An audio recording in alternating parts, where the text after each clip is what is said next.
Bueno, comenzamos entonces con la tercera clase de Historia de la Iglesia, del curso introductorio, y ahora toca ver lo que fue la Iglesia en los primeros siglos de la existencia. En los primeros siglos, vamos a ver concretamente hasta el siglo III o IV, no más que eso. Las pocas noticias que uno tiene de la expansión de la Iglesia hacia el extremo oriente, a lo que es India, China, van a contrastar con las abundantes que hay sobre el florecimiento de la Iglesia en Occidente, ¿no? Tenemos dentro de los límites del imperio, algo ya habíamos visto en la última clase, la enorme expansión que tuvo el cristianismo en el primer siglo después de Cristo, segundo siglo después de Cristo. Se sabe que ya a menos para la mitad del siglo II, 150 más o menos, ya había comunidades cristianas en todos los centros vitales de lo que era el Imperio Romano. Esta nueva situación no va a tardar en atraer naturalmente la atención del paganismo, ¿no? Del mundo que no conocía todavía a Jesucristo y que rodeaba al Imperio Romano en general. Y va a también provocar un rechazo, un cierto rechazo. ¿Por qué? Porque la práctica habitual de Roma era aceptar todo tipo de religión dentro del Imperio Romano. Normalmente sostenía una política, digamos así, de tolerancia, ¿no?, respecto de las religiones de los pueblos conquistados. Pero con los cristianos va a pasar algo distinto. Ahí tenemos, por ejemplo, el panteón de los dioses, donde todavía se conserva en Roma el famoso templo dedicado a todos los dioses. Panteón significa todos los dioses o de todos los dioses, ¿no?, donde se hacía culto público en Roma, en la capital del imperio, a los dioses más importantes de Roma, de la Roma imperial. Y uno podría preguntarse entonces, ¿por qué rápidamente los cristianos van a encontrar oposición dentro del Imperio Romano? Porque la principal característica que va a molestarle a los romanos va a ser esa pretensión de absolutez del cristianismo. Va a ser la única, la religión cristiana, dentro de los marcos del Imperio Romano, que va a intentar decir, bueno, nosotros no aceptamos el resto de las religiones. Solamente la única religión verdadera es la religión cristiana. Es decir, no consentían que todas las religiones fueran iguales. Por primera vez aparecía, este es el panteón, aparecía un movimiento religioso que consideraba a su Dios no como una divinidad particular más, ¿no?, sino como el único Dios verdadero, el único Dios salvador. Los dioses paganos para el cristianismo eran dioses falsos, o bien, como San Pablo va a decir, eran demonios.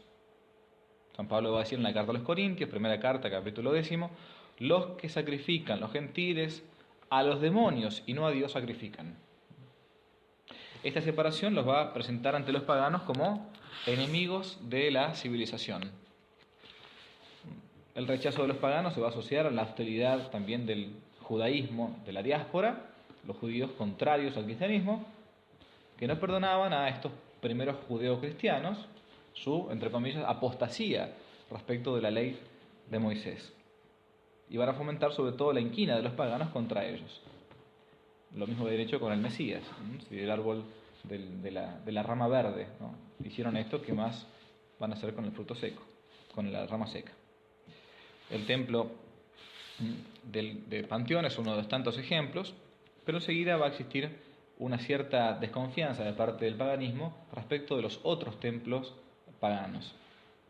Máxime sabiendo que los cristianos provenían de clases bajas, los primeros cristianos van a surgir sobre todo de esclavos o de gente que trabajaba para parte del imperio, van a ser acusados sobre todo de una acusación que a uno le puede resultar extraña, que es la acusación de ateísmo. Los primeros cristianos fueron acusados, aunque parezca paradójico, de ateos. ¿Por qué? Porque no querían adorar a los dioses falsos, a los dioses paganos, Palas Atenea, a quien fuera. Para los habitantes de la ciudad antigua, esto es importante, esto lo dice muy bien Fustel de Coulanges, un gran historiador de lo que es la ciudad antigua. Tiene un hermoso libro muy recomendable, muy fácil de leer, llamado así justamente La ciudad antigua, donde narra las costumbres de lo que era la Roma imperial o incluso la Grecia, ¿no? Para un antiguo, digamos, ¿no?, se era ciudadano en la medida en que se participaba del culto cívico. Y no se era ciudadano si se desconocía el culto cívico, el culto de la ciudad, digamos, ¿no? Respecto a los cristianos, además, se difundían fácilmente rumores calumniosos sobre las prácticas que tenían. Se decían que tenían reuniones nocturnas, era verdad, que provocaban la rebeldía respecto de las divinidades romanas. Por ejemplo, Tácito, un autor del primer siglo después de Cristo, autor romano después de Cristo, dice: esto es una superstición funesta que va cundiendo en toda Roma, donde confluye todo lo perverso y todo lo vergonzoso. Esto era el cristianismo para un romano en el primer siglo después de Cristo. Va a llegar el tiempo en que cualquier mínimo pretexto va a bastar para conducir a los cristianos ante los tribunales. Y el cargo siempre era el mismo: ateísmo. No adoran a los dioses. Uno de los casos famosos se lee, por ejemplo, en los Hechos de los Apóstoles, capítulo 19, el incidente que San Pablo, no lo cito acá porque es largo, va a tener en Éfeso. En Éfeso, San Pablo va a ser acusado de ateísmo por decir que no tienen que venerar a los dioses paganos. A raíz de los disturbios, entonces, inicialmente pequeños, pero con el tiempo se van a agrandar, que en distintos lugares del imperio van a suceder, la autoridad romana vino a conocer una peculiaridad de este nuevo movimiento religioso. Primero intervino para poner fin a los tumultos, pero luego va a ir formando la creencia de que los cristianos venían como a perturbar la paz del imperio. Más tarde van a notar que ellos rechazaban la religión oficial del imperio y con esto ponían en riesgo el fundamento de unidad, uno de los fundamentos de unidad, que es la fe. En todo imperio, en toda nación, la fe es un fundamento que une, así como la lengua, ¿no? La lealtad al imperio, la lealtad al emperador, era un gesto no solamente político, sino también un gesto religioso. Acuérdense de lo que vimos en la clase pasada: el emperador, a su vez para Roma, era Dios, era Divus. No era un Dios encarnado, sí, pero al menos tenía el título de Divus, como vimos con el tema de Augusto. El enfrentamiento entonces entre el cristianismo y el imperio va a comenzar a manifestarse primero en escaramuzas aisladas, sueltas, de la población pagana, más aún teniendo en cuenta que judaísmo y cristianismo eran más o menos, para Roma, más o menos la misma cosa. Un cristiano era un sectario de judaísmo, un judaísmo que era conocido en Roma. Y va a ser en el año 50 en que, por ciertos tumultos, el emperador Claudio va a decretar, por causa de los cristianos, interesante el dato, por causa de los cristianos va a decretar por primera vez la expulsión de los judíos de Roma. Año 50, se lee, por ejemplo, en un texto de Suetonio, un historiador romano, dice así: el emperador Claudio expulsó de Roma a los judíos que provocaban alborotos continuamente a instigación de un tal Chrestos. Chrestos es Cristo, justamente Jesucristo. Entonces el emperador Claudio va a echar a los judíos de Roma por culpa de los cristianos, digamos, ¿no? Es justo ante esta expulsión que en torno al año 50 San Pablo va a conocer en Corintio a un matrimonio que va a ser muy muy conocido en los Hechos de los Apóstoles: Áquila y Priscila, que lo van a acompañar. Ellos justamente habían emigrado, se habían ido como judíos de Roma por la expulsión del emperador Claudio.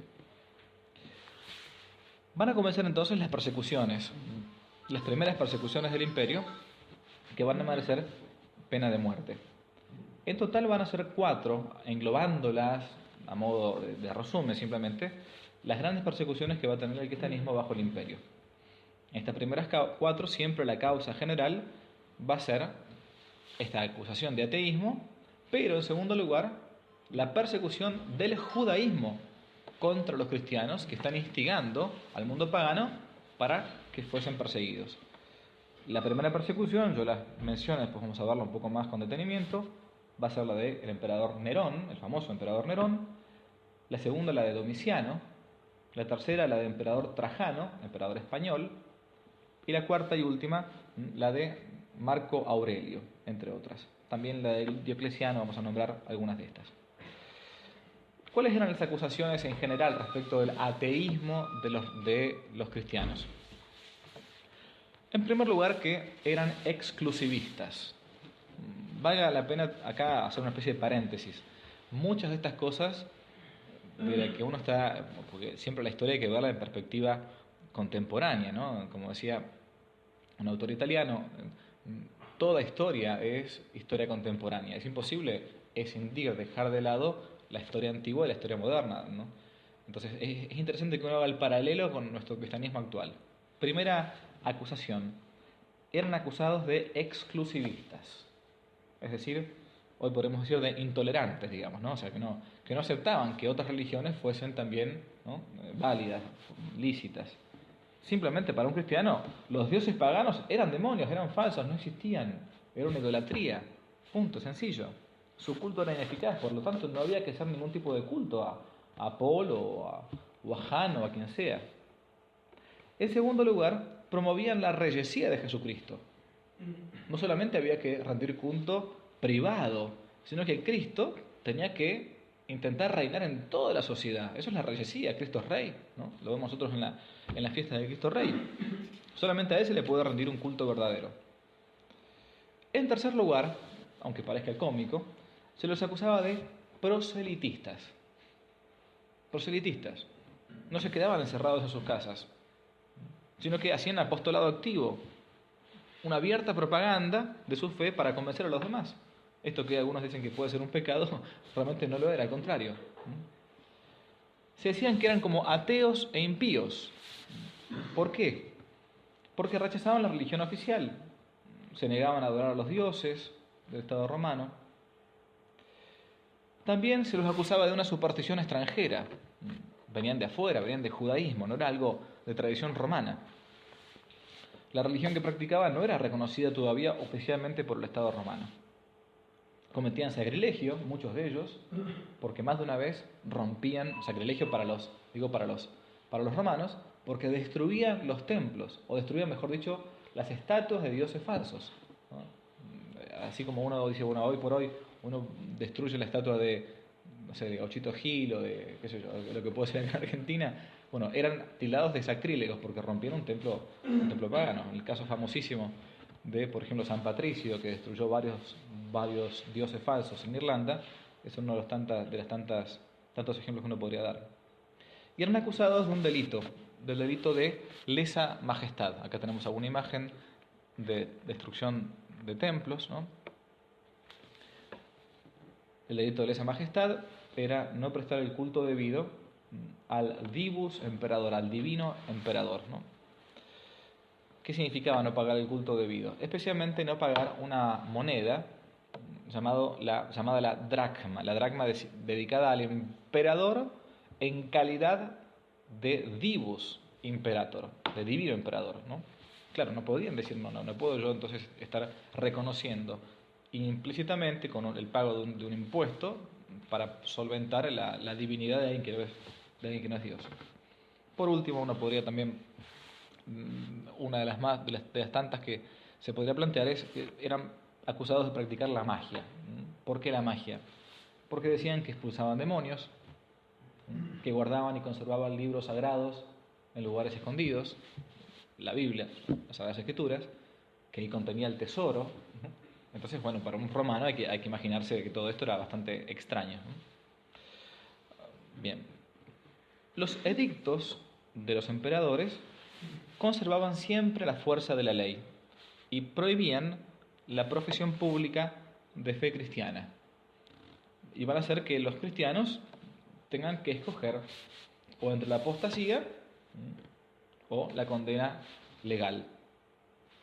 Las penalidades de los inculpados, mientras durase el proceso, podían ir desde torturas hasta encerramiento sin luz, mala alimentación, cargar cadenas, etc. Al comparecer ante los tribunales se los podía torturar para que finalmente renegaran de esa nueva fe. El potro, los garfios o cualquier otro instrumento que los hiciera apostatar, renegar de la fe cristiana. Si no claudicaban, como ocurría en algunos casos, se los condenaba al destierro, la mayoría de los casos no claudicaban, a la confiscación de bienes, al trabajo forzado. Esto que parece para nosotros muy lejanos, acá, por ejemplo en Occidente, en Argentina, hoy por hoy lo están sufriendo los cristianos en Oriente, en Medio Oriente. O bien simplemente se los condenaba a muerte, que según la condición del cristiano, podía consistir desde decapitación por espada, como por ejemplo sucedió con el apóstol San Pablo. Hoy justamente tenemos la fiesta del apóstol San Pablo, 30 de junio, porque era ciudadano romano, estaba prohibido crucificarlo, o el suplicio de la cruz, si eran más bien extranjeros, ¿no?, de condición libre o esclavos. El anfiteatro, las fieras, el fuego, eran entre tantos otros modos de llevarlos a suplicio. ¿Qué pasaba con los cristianos, con los poquísimos cristianos que renegaban de la fe, que apostataban? Por los mismos cristianos van a ser enormemente relegados, dejados de lado. Va a haber una gran división entre los propios cristianos en aquellos que apostatan de la fe por miedo. Incluso en algunos casos se va a llegar a decir: la apostasía ya no tiene vuelta atrás. Ya no puedo ni siquiera, estamos recién en los orígenes del cristianismo, no estamos recién comenzando. Alguien que apostató de Jesucristo, decían algunos, los más rigoristas, digamos así, tienen tanta culpa encima que aunque se arrepientan después, ya no van a poder volver atrás. Ya no hay perdón para la apostasía. Claramente era un error de los primeros cristianos, ¿no? ¿Cómo era el modo de apostatar, de renegar de la fe? Los mismos cristianos comienzan a tener un léxico especial para esto.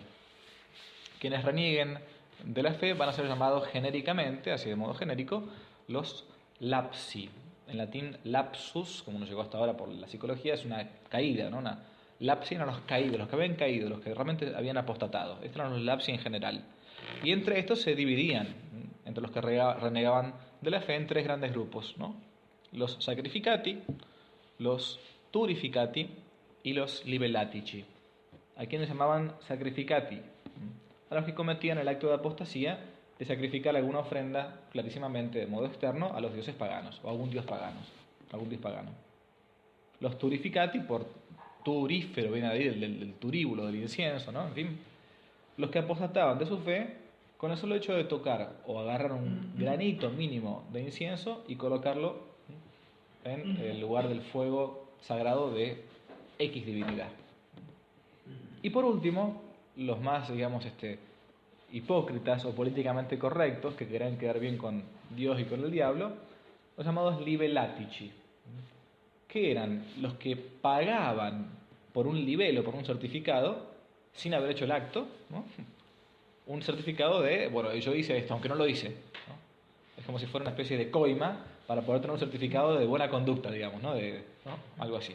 Los libellatici por esto, por el libelo, por el texto que recibían, la factura, digamos, como si fuera la factura de la FIP sin haber pagado el impuesto. Bien. ¿Cuáles fueron las persecuciones? Dijimos que fueron 4 grandes persecuciones. La primera, y la que más va a agarrar, digamos, de improviso a los cristianos, va a ser la gran persecución del emperador Nerón, el famosísimo emperador Nerón. Las primeras medidas contra los cristianos las va a tomar este infame, insano, un hombre realmente absolutamente loco, que va a ser Nerón. Y se va a desatar especialmente a partir del famoso incendio que padeció Roma en el año 64 de nuestra era. Se nos relata que en aquella época se declaró un incendio espantoso en toda Roma. Esta es una famosa imagen del incendio de la ciudad de Roma.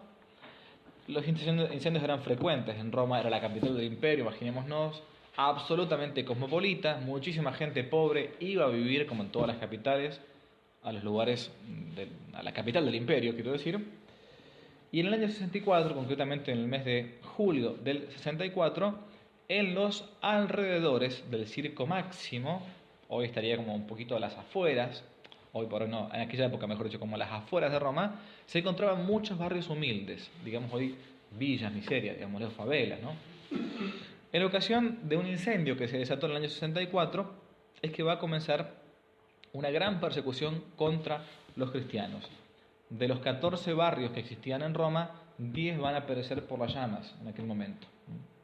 Las llamas avanzaban por las calles, la gente huía despavorida, muchísima gente que fallece en este incendio. Un drama que va a durar en la historia de Roma una semana entera. Muy conocido el incendio de Roma. Algunos decían que se había tratado de un mero accidente, otros de una posible operación más bien de urbanismo poco convencional de Nerón, que mandó quemar él mismo parte de Roma para deshacerse de un montón de gente humilde, pobre, que vivía a las afueras, en las periferias de Roma. La mayoría de los romanos, sin embargo, planteaba que era un castigo de los dioses por la vida disipada y absolutamente loca del emperador Nerón. Nerón va a pasar a la historia como el más loco de los emperadores romanos, ¿no? Por ejemplo, una de las cosas que hizo Nerón fue mandar a cortarse las venas a su tutor, su preceptor, el famosísimo filósofo romano Séneca, muy famoso de Séneca. Mató, por ejemplo, a puntapiés a su mujer Popea. Bueno, hay que ver qué habrá hecho Popea también, ¿no? En ese sentido, no sea cosa. Después editamos esta parte del video, no lo dejamos. Pero va a ser esta misma Popea, esta mujer, pro-judía, según el historiador judío también Flavio Josefo, lo vimos la vez pasada, quien va a instigar a su propio esposo, antes de morir con algunas patadas, a cargar las tintas para que, como ella era pro-judía, intentar acusar a los cristianos del incendio de Roma. Un texto muy famoso del escritor romano Tácito dice así. Esto se encuentra en los anales de Tácito, es parte de la historia de Roma. Cito: para acallar los rumores sobre el incendio de Roma, Nerón señaló como culpables a unos individuos odiosos por sus abominaciones, a los que el vulgo llama ya cristianos. Este nombre les venía de un tal Chrestos, el cual durante el reinado de Tiberio, está hablando un romano, es hermoso el texto este porque un romano del siglo I, ¿no? Fue condenado a suplicio por el procurador Poncio Pilato. Reprimida de momento aquella execrable superstición, desbordaba de nuevo no solo en Judea, cuna de la calamidad, sino en Roma, a donde afluye de todas partes toda atrocidad o infamia conocida. Está hablando de Roma de aquella época, ¿no? Fueron detenidos primero los que confesaban su fe, luego, por indicación suya, otros muchos acusados no tanto de haber incendiado la ciudad, cuanto del odio contra el género humano. Hasta ahí fin de la cita de Tácito. Eran odiados como enemigos del género humano los cristianos. Nerón va a promulgar entonces, en el año 64 una ley especial que va a conocerse en la historia del derecho romano como el Institutum Neronianum, una ley específica donde el cristianismo quedaba prohibido. Esto, lo que ahora nos puede sonar como algo, bueno, se prohibió un culto. Para Roma es absolutamente anormal. Roma siempre se jactaba de ser tolerante con las religiones, acuérdense de la vez pasada, salvo con aquella religión que quisiese tener exclusividad en el culto. Aceptaban todas las religiones, salvo aquella que dijese, no, esta es la única verdadera. Era lo único que no se soportaba. El cristianismo va a terminar simplemente prohibido. La medida va a tomar a la iglesia primitiva por sorpresa. En poco tiempo se van a llenar las prisiones de cristianos, los detenidos fueron torturados y muchos decapitados o crucificados en el circo de Nerón, en la colina Vaticana, una de las 7 colinas de Roma. Según Tácito, este historiador romano que recién citamos, muchos fueron envueltos en pieles de animales para ser luego utilizados como presas de caza o acabar despedazados por las fieras en los juegos. A otros los convirtieron en antorchas vivas para iluminar con la grasa de la carne humana las calles de Roma. En ese hermoso testimonio que quedó para nosotros los católicos en esas actas llamadas las actas de los mártires, hermoso para algún día leer alguna parte por lo menos, se narran a partir de los procesos judiciales contra los cristianos cómo morían los primeros cristianos. Se lee, por ejemplo, una pequeña frase: somos atormentados al confesar nuestra fe, somos castigados y perseveramos porque se nos combate por el solo nombre de ser cristianos. Bajo esta persecución de Nerón, entonces, que comienza en el año 64, es que van a morir 3 años después. Ayer celebramos su fiesta, 29 de junio, los apóstoles, los príncipes de los apóstoles, San Pedro y San Pablo. Bajo esta persecución van a recibir entonces ellos el martirio. Conocemos la historia. San Pedro va a terminar crucificado boca abajo en el circo que Nerón tenía en una de las 7 colinas de Roma, la colina Vaticana. Al lado de San Pedro, mirando la basílica de frente, a la izquierda, medio en diagonal, se encontraba allí el circo, ¿no?, donde hacían las carreras, los espectáculos públicos, el circo de Nerón, el circo privado de Nerón. En ese lugar, para poder Nerón justamente divertirse, va a martirizar a muchísimos cristianos. Entre tantos otros cristianos, no sabía Nerón que San Pedro era San Pedro, claramente, era un loco más, un cristiano más. Va a morir martirizado San Pedro, crucificado boca abajo por un privilegio que él pidió. No quería morir como el Señor, como Jesucristo, ¿no? San Pablo, como tenía ciudadanía romana, aunque había nacido en Tarso, pero la ciudad de Tarso, por un antiguo privilegio, tenía la ciudadanía de Roma, no se le va a permitir la crucifixión. Por eso va a ser decapitado a las afueras de Roma, extramuros, en un lugar donde hoy se conoce como la Basílica de San Pablo alle Tre Fontane, San Pablo en las 3 fuentes, porque cuando decapitan a San Pablo, su cabeza hace 3 piques, ¿no?, y esos 3 piques en el suelo van a surgir 3 fuentes milagrosas de agua que todavía hoy se puede visitar y que habitualmente cura a muchos enfermos. Esta va a ser la primera gran persecución, ¿no? La cárcel Mamertina es una de las cárceles donde San Pablo y San Pedro van a estar detenidos antes de su martirio. La crucifixión de San Pedro, que les contaba recién, y el martirio de San Pablo, decapitado. Se puede decir entonces que desde aquel momento, al menos hasta el año 313 de nuestra era, no va a haber un solo día en que la Iglesia no se sintiera amenazada por el poder romano. 300 años casi de persecución permanente para un cristiano. Los sucesores de Nerón van a tener, con sus más y con sus menos, periodos de fuerte persecución y periodos donde van a dar una cierta libertad a, digamos, los comisarios para ejecutar el Institutum Neronianum para perseguir cristianos. Vamos a ver entonces las principales, dijimos al menos 4. La primera entonces fue la de Nerón. La segunda gran persecución se va a dar con el emperador Domiciano. Domiciano es de unos 20 años después de Nerón, año 81 de nuestra era. Era un hombre de grandes cualidades, bastante soberbio, sin embargo. Se hacía llamar Señor y Dios Domiciano.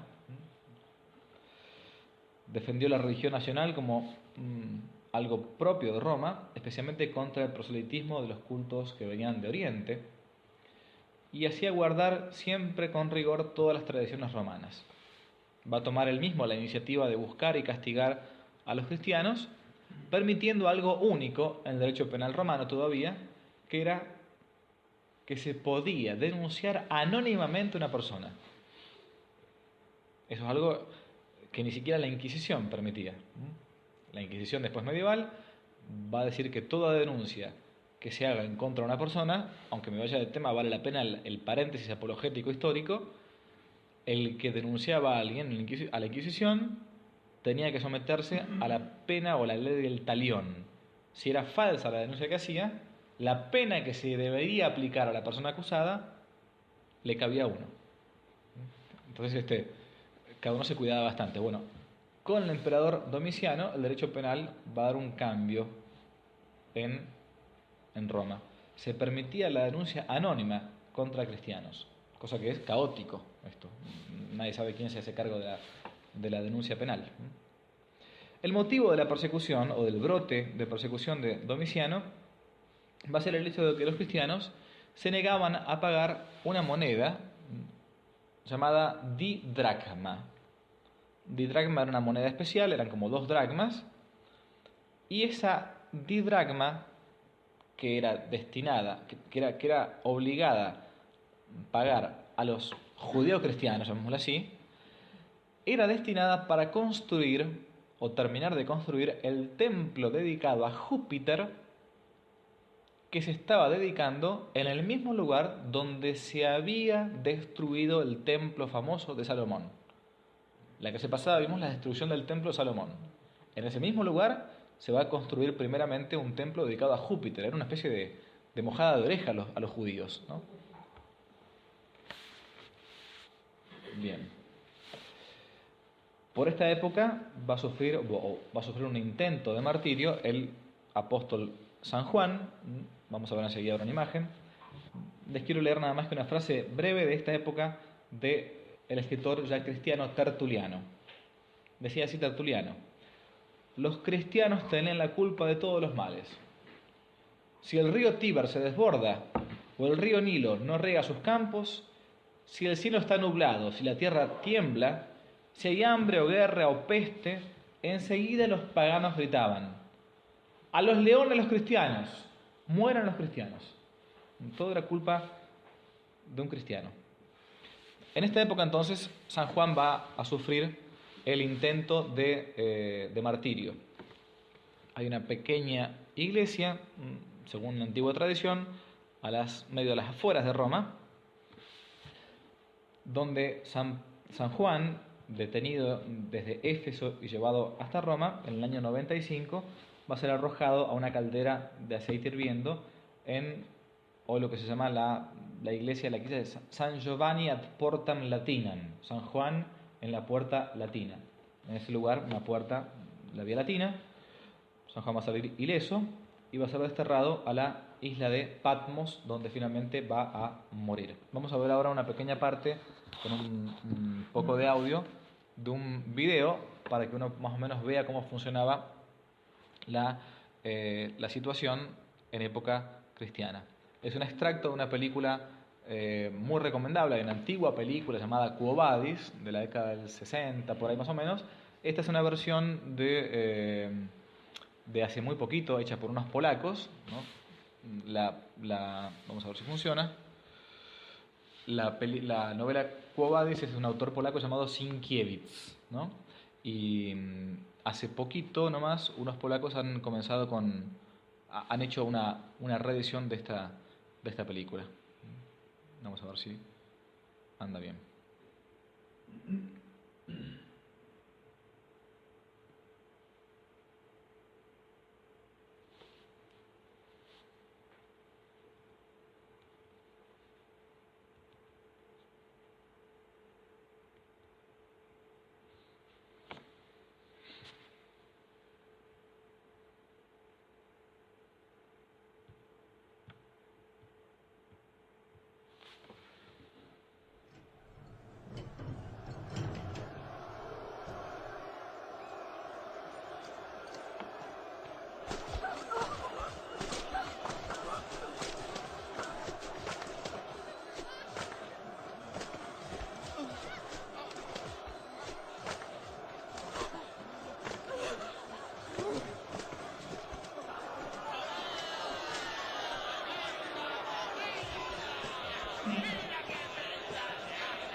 Algunos martirios memorables.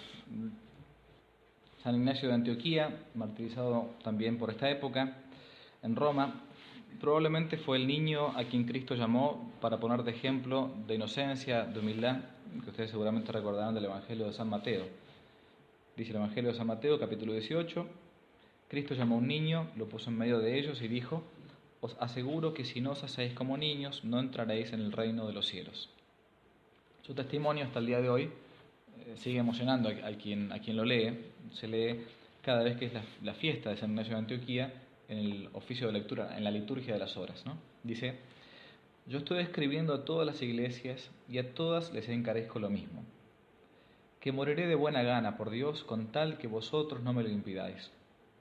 Os lo pido por favor, no me demostréis una benevolencia inoportuna. Dejad que sea pasto de las fieras, ya que ello me hará posible alcanzar a Dios. Esta frase que viene ahora es muy conocida. Yo soy trigo de Dios, y he de ser molido por los dientes de las fieras para llegar a ser pan limpio de Cristo. Rogad por mí a Cristo para que por medio de estos instrumentos llegue a ser una víctima para Dios. Nerón entonces por un lado, Domiciano por otro. Vendrá la tercera persecución del emperador Trajano. Las antiguas leyes que consideraban al cristianismo como una religión ilícita se van a suavizar bastante con Trajano por un documento llamado el Rescripto de Trajano, por el cual se disponía que, si bien había que perseguir a los cristianos, no había que ir a buscarlos directamente, sino que solamente se los podía castigar cuando alguien hubiese realizado una denuncia, pero de oficio el Estado romano no iba a ir a buscarlos. La segunda disposición importante del Rescripto de Trajano va a ser que si un acusado se declaraba dispuesto a dejar de ser cristiano y lo acreditaba honrando públicamente a los dioses paganos, simplemente no se le imputaba el cargo, no se lo condenaba, no se le quitaban los bienes, como pasaba entonces, aunque uno igual se hubiese arrepentido o lo hubiese hecho, digamos, ¿no? Hubiese apostatado. Durante todo el siglo II, todo el año 100, no va a existir una ley que regule con disciplina uniforme, una ley penal, que regule con una disciplina uniforme contra los cristianos en todo el Imperio Romano. Va a ser muy dispar, muy distinto, según las provincias que tenga el imperio en distintos lugares, Oriente y Occidente. Pero el siglo ya III va a encontrar en Roma, bajo el inicio, una gran decadencia. Y la cosa va a comenzar a cambiar. El poder del emperador va a comenzar a declinar y van a tomar más autoridad y más fuerza los distintos generales o gobernadores del imperio en lugares muy apartados. Un gran historiador francés, Daniel Robs, va a decir sobre la época que las fuerzas de destrucción actuaban cada vez con más eficacia, no solo en política, sino en todos los órdenes. Ni el arte, ni la moral, ni la literatura, ni la vida social presentaban ya esos caracteres de vitalidad y equilibrio propio de las grandes épocas. Roma comenzaba a declinar, a decaer. Y de este modo también en el siglo III va a comenzar una larga dictadura, una larga serie de dictaduras militares, dictaduras en el sentido romano del término, donde los ejércitos hacían y deshacían a los emperadores. Cada ejército de cada provincia sabía que si apoyaba a un general podía llegar a ser después, ¿no?, emperador, como pasó por ejemplo con el general Vespasiano. ¿Se acuerdan que la vez pasada vimos Vespasiano era el general que estaba en Judea, que fue a atacar Judea y después terminó siendo emperador? Los soldados que apoyaban a ese general terminaban entonces logrando un lugarcito acomodado dentro del imperio. Una nueva tempestad va a comenzar a fraguarse entonces con esta corriente de generales que van a sucederse como emperadores. Y aquellos generales que llegan a emperador van a intentar instaurar, o mejor dicho, restaurar la religión nacional, la religión romana. Va a haber una especie de nacionalismo exacerbado por las tradiciones de Roma. Sin embargo, con Trajano no se sufrió demasiado. Va a ser con el emperador Decio, el emperador que va a venir después, donde la cosa se va a complicar un poco más. Apuntaba sistemáticamente y en primera línea, Decio, a perseguir a los jefes de las iglesias, en concreto a los obispos. Se tiene la prueba de que las persecuciones llevadas a cabo contra los obispos de las comunidades más importantes era lo más eficaz para perseguir al cristianismo. Si el obispo claudicaba, si el obispo era temeroso, entonces todo el rebaño también iba a claudicar, era lo más sencillo. Este era el mapa del imperio a la época del emperador Decio, y después de Decio va a llegar la gran persecución, la más fuerte, quizás la más dura, que es la que se ve habitualmente en todos los libros después de la de Nerón, que va a ser la del emperador Diocleciano. Ante Diocleciano, sin lugar a duda, esto uno lo puede ver en cualquier historia de la Iglesia, las persecuciones se van a agudizar al máximo. El primer edicto general contra los cristianos del emperador Diocleciano va a ser en el año 303 de nuestra era, iniciando ya el siglo IV. ¿Qué es lo que impedía? Prohibía la asamblea cristiana, o sea, la reunión cristiana, la destrucción de las pequeñas iglesias. Las primeras iglesias eran simplemente, como se les llamaba en latín, domus ecclesiae. Se practicaba el culto en las casas cristianas, ¿no? En las casas cristianas. La abjuración de todos los cristianos que tuvieran alguna función pública, se impedía que un cristiano llegase a la vida pública, y la privación de los cargos, de los títulos, de las dignidades de los cristianos, y la pérdida, en general, hablando de modo genérico, de todo derecho ante los tribunales civiles de Roma. El edicto ordenaba también al clero ofrecer sacrificios a los dioses bajo pena de tormento o de muerte. Y también incluso se va a extender la obligación de sacrificar a todo tipo de cristiano. O sea, es decir, todo cristiano, por el hecho de ser ciudadano de Roma, tenía que sacrificar a los dioses. Y el objetivo principal era obtener por cualquier medio la apostasía, renegar de la fe. Fue en la última y quizás la peor de las persecuciones que tuvo que sufrir la Iglesia. De estas épocas se nos narra, por ejemplo, esto que voy a leer ahora. En Arabia, parte del Imperio Romano, se mataba a hachazos. En Capadocia colgaban algunos de los pies cabeza abajo y encendían debajo de ellos una hoguera para que el humo los ahogase. Algunas veces cortaban la nariz, las orejas, la lengua. En el Ponto hundían bajo las uñas cañas afiladas y vertían plomo fundido en las partes más sensibles del cuerpo. De esta época son algunos de los mártires más famosos que también nosotros hoy recordamos en el canon romano, en la misa. Santa Lucía, por ejemplo, son todos, cuando uno escucha en la misa el canon romano, o también llamado la plegaria eucarística número 1, son todos mártires de los primeros siglos del cristianismo. San Cosme, Santa Inés, San Damián, Santa Catalina de Alejandría, una santa que se le va a tener muchísima, pero muchísima devoción en la iglesia, por nosotros muy poco conocida. Catalina es mártir de Alejandría de Egipto. Va a ser martirizada con una rueda con pinches, ¿no? San Sebastián, soldado romano, se encuentra en las catacumbas de San Sebastián, ¿no? Va a ser matado a flechazos, o va en un intento. Vamos a narrar nada más que al menos dos de estos grandes martirios, que son martirios colectivos. Uno, y muy conocido por entonces, fue el martirio de la Legión Tebana. El testimonio mayor en número se dio bajo el gobierno de un tal Maximiano, y aquí va a ser entonces el martirio, el testimonio de esta legión de Tebas de Egipto. Con este nombre se va a conocer la legión que fue reclutada en la Tebaida de Egipto, al sur del Nilo, al sur de Egipto. Guarda con Tebas que hay dos Tebas, una Tebas en Grecia, del famoso Edipo de Tebas, el parricida, digamos, ¿no? Y otra Tebas de Egipto, al sur de Egipto, de ahí viene el nombre de la Tebaida, que es donde más adelante, Dios mediante, veremos que fue la Tebaida cuando vemos el tema del monacato oriental, el nacimiento del monacato, el lugar donde van a ser el monasticismo, el monaquismo cristiano, sobre todo en Oriente, en Medio Oriente.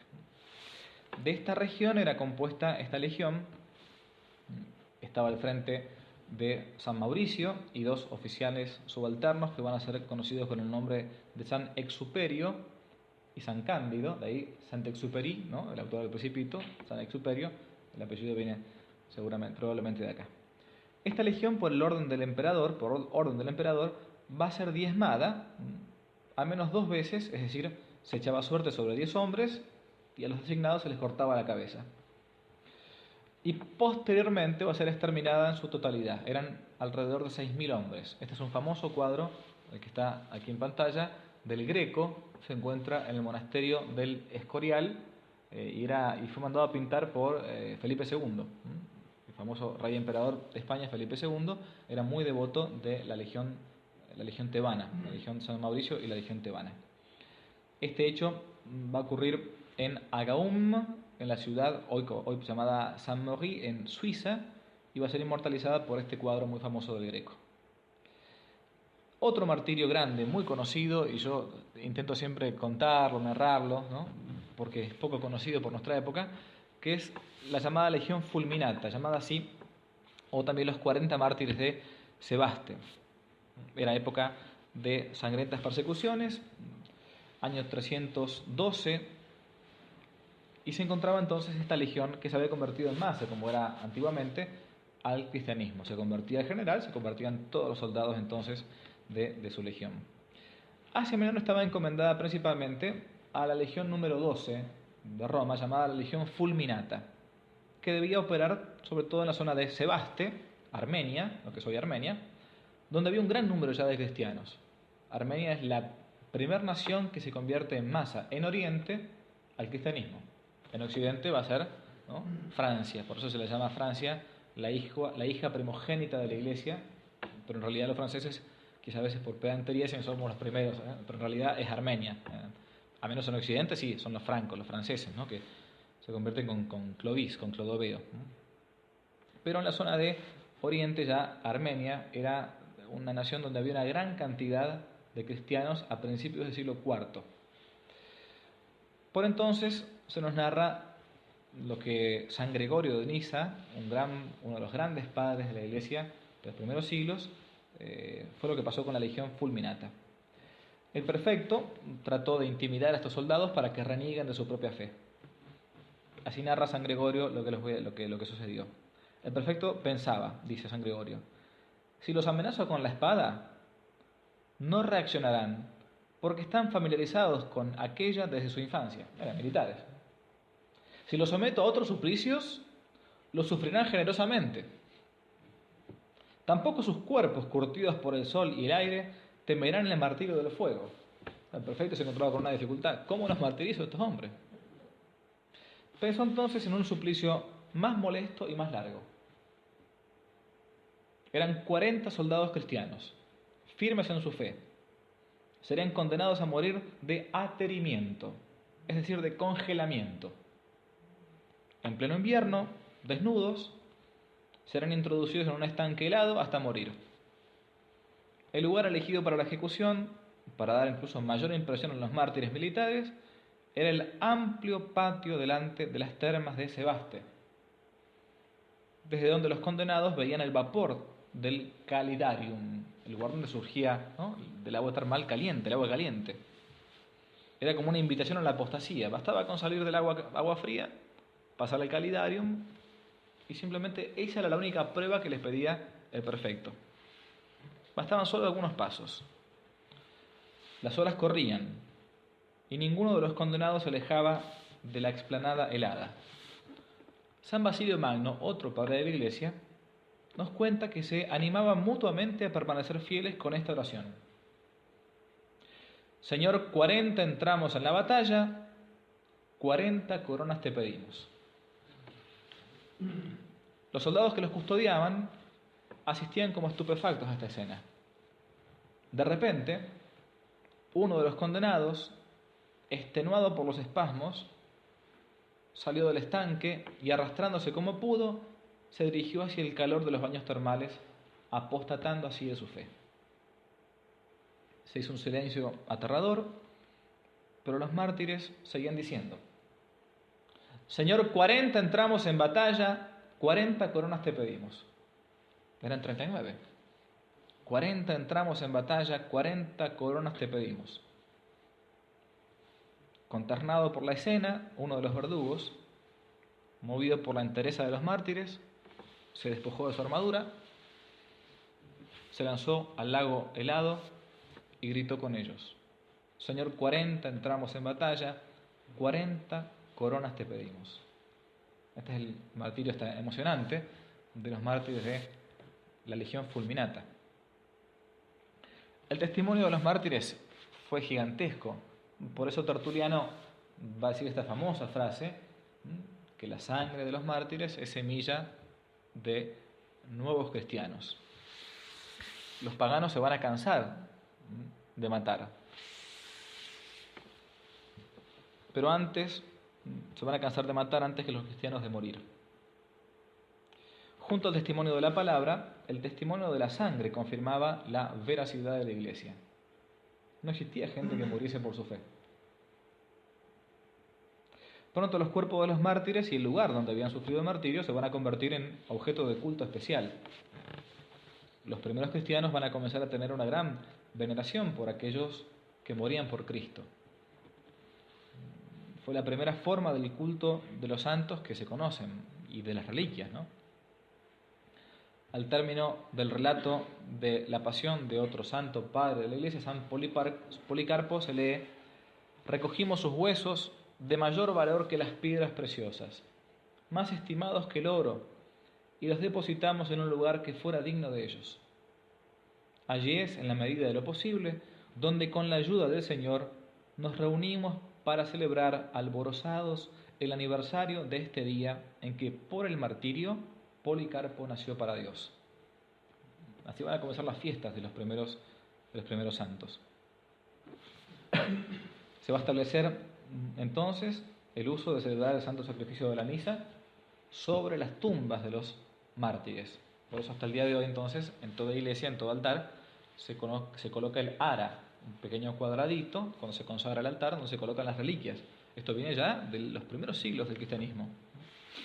Esto va a pasar también incluso en catacumbas. Las catacumbas van a ser lugares no donde los cristianos van a vivir, sino donde van a enterrar a sus muertos. Un cristiano sabe que el cuerpo es templo del Espíritu Santo, por eso no podía cremarlo meramente como hacían los paganos, ¿no? Entonces van a comenzar extramuros, fuera de las murallas de Roma, a enterrar a sus muertos. Y esto con el tiempo van a ser las catacumbas, ¿no?, los cementerios cristianos. Ahí también entonces van a venerar las tumbas, las reliquias de los primeros cristianos.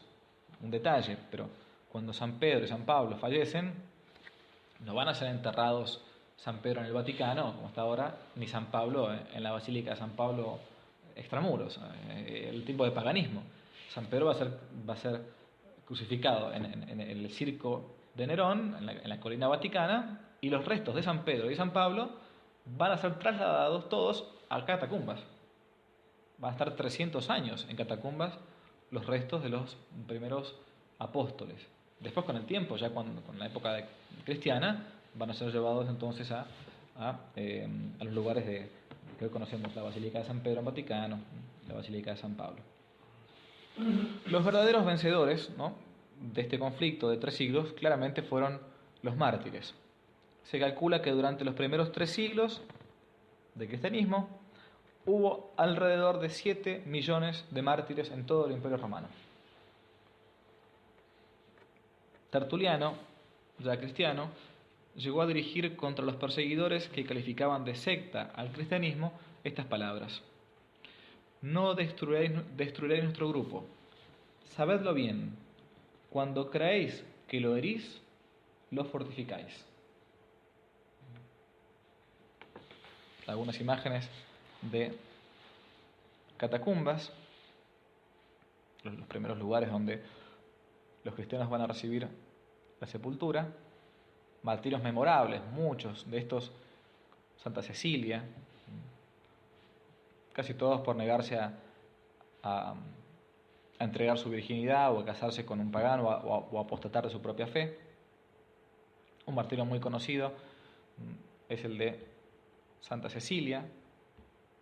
Por su fe en la Santísima Trinidad va a terminar siendo degollada, por eso es que muere con dioses uno y estrino, ¿no?, el signo que tiene en la escultura, el dedo. Las catacumbas también van a ser claramente un lugar donde va a comenzar el primer arte cristiano, el arte paleocristiano. Son estos lugares, no me puedo detener mucho en este tema porque sería demasiado largo, donde se va a desarrollar sobre todo el arte simbólico, figurativo, porque para evitar que fuesen profanadas las tumbas y que hubiesen tiempos de persecución, destrucción de reliquias de los santos, dispersión de las reliquias, los primeros cristianos van a comenzar con figuras que parecen ser simbólicas, como entre comillas ambiguas. La figura de un pastor llevando una oveja, claramente la figura del buen pastor, de Jesucristo, ¿no? Pero esta figura también existía ya en tiempos de Roma, el pastor con su propia oveja. El famoso anagrama de los cristianos, el pescado, ¿no? Porque cada una de las letras de la palabra pez en griego, la primera letra es una iota, ¿no? Ichthys, se dice así, ichthys se dice así en griego. La primera, Jesús, la I corresponde a Jesús, la J, Christos, ¿no?, y Jesucristo. La del medio, ichthys, ¿no?, la Z griega, Theos, que significa Dios, ¿no?, Hios, que significa hijo, y Soter, Salvador. Jesucristo, Hijo de Dios Salvador. Es como una especie de acróstico, ¿no?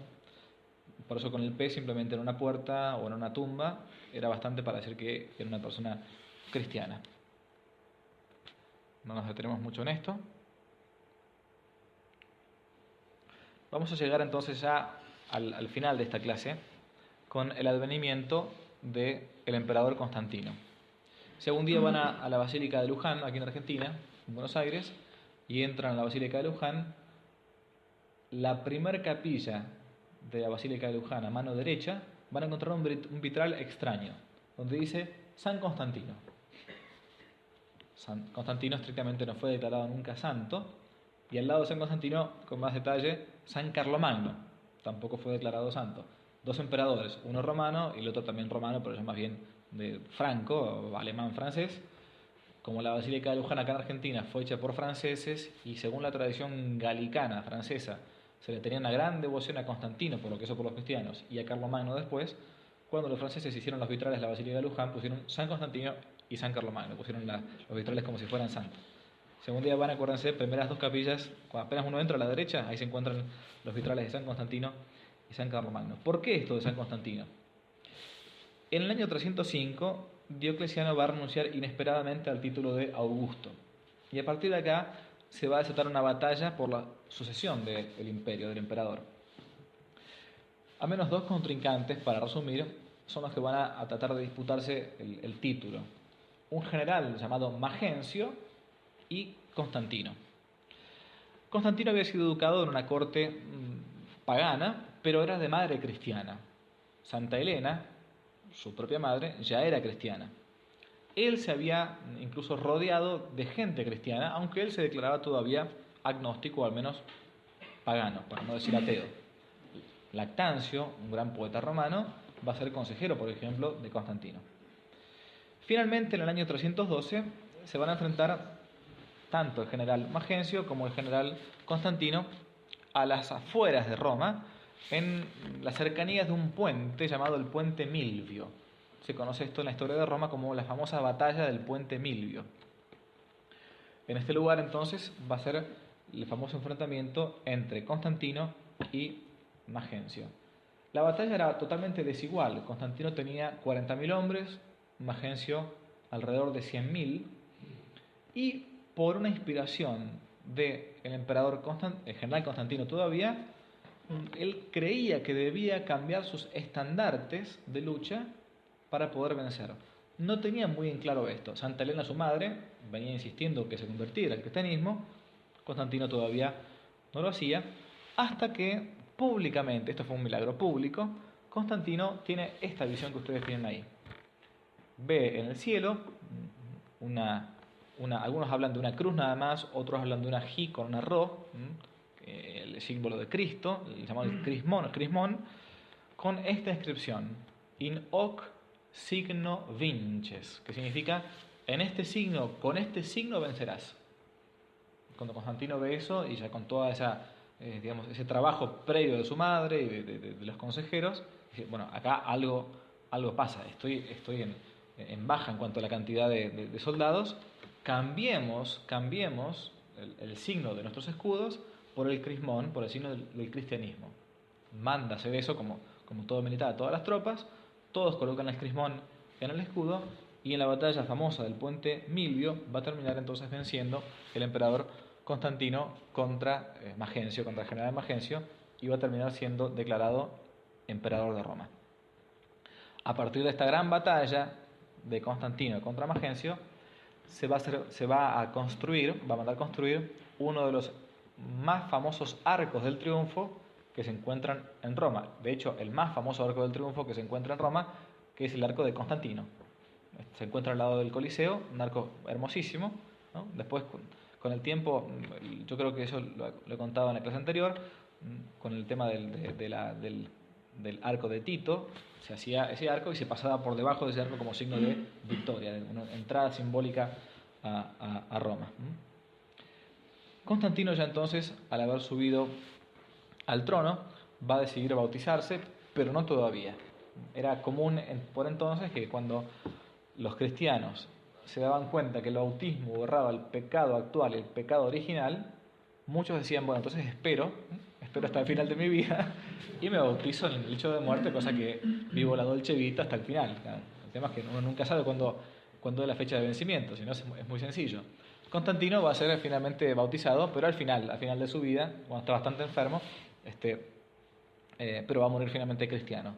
Algunos discuten si murió cristiano ortodoxo, o sea, de buena doctrina, o cristiano más bien de una corriente que veremos Dios mediante la clase siguiente, llamada al arrianismo, ¿no? Pero bueno, es una discusión que acá por el momento no entramos. Lo importante va a ser que Constantino va a declarar en la ciudad de Milán, en el año 313 de nuestra era, el cristianismo, a la religión cristiana, como una religión lícita. A partir de este momento, entonces, el cristianismo, con el edicto de Milán, año 313 de nuestra era, ya no va a tener más ese sufrimiento de la persecución por ser una religión ilícita dentro de Roma. Como consecuencia de este edicto de Milán, se van a abrir las puertas de la sociedad política a los cristianos y se va a poner finalmente fin a esa persecución sangrienta que recibió entonces el cristianismo a partir del imperio, de los primeros siglos del imperio. Una hermosa frase de Tertuliano, con la que terminamos por ahora, es esta que Tertuliano dice: somos de ayer y sin embargo llenamos vuestro imperio. Tenían muy poquitos siglos, el cristianismo, piensen que era nada, eran apenas 300 años, que no era nada, y ya poco a poco entonces terminaron conquistando incluso un imperio tan grande como el romano. Y con esto terminamos entonces con la tercera clase de Historia de la Iglesia y las persecuciones. Muchas gracias. Nada más.